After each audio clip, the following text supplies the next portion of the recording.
باقی صورتوں کے فضائل بھی بیان کریں گے، لیکن جو پوری زندگی میں اختیار کرنے آج وہ چند باتیں آپ کے سامنے رکھنا۔ پھر 29واں پارہ جس سورج سے شروع ہوتا ہے، سورہ ملک، رسول اللہ صلی اللہ علیہ وسلم نے کہا ایک بندے کی ایسی سفارش، ایسی رکاوٹ اور ایسی مغفرت، مفہوم آپ کے سامنے رکھ لو مختلف روایات کے، کہ ایک بندہ اللہ رب العزت کی بارگاہ میں پیش ہوا تو 30 آیتوں والی ایک اکیلی سورت اس کو سارے عذابوں سے بچا کر لے گئی، ایک اکیلی سورت۔ اور دیگر حدیث میں جو دیگر احادیث ہے وہاں سے پتہ چلتا ہے وہ 30 آیتوں کی سورت کون سی ہے؟ سورہ ملک ہے، کیونکہ حضرت عبداللہ ابن مسعود کا قول ہے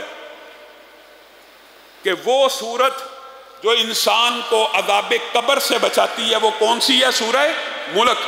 تو یہی وہ سورت ہے جو بندہ ہر روز رات کو پڑھے گا سونے سے قبل، عذاب قبر سے محفوظ، سفارش کر کے، لڑ کے، جھگڑ کے، اللہ میں تیرا کلام ہوں، میں تیری ہی تو صفت ہوں، مجھے ہی تو وہ پڑھا کرتا تھا، ہر روز رات کو پڑھا کرتا تھا، اب میں نے اس کو عذاب نہیں ہونے دینا، نہیں ہو سکتا یہ مجھے پڑھتا تھا، اس نے پوری زندگی مجھے پڑھا۔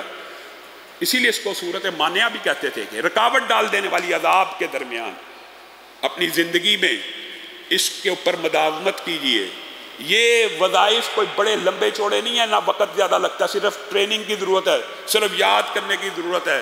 سورت ملک آج کے بعد ہر روز رات کو سونے سے پہلے پڑھیں گے انشاءاللہ۔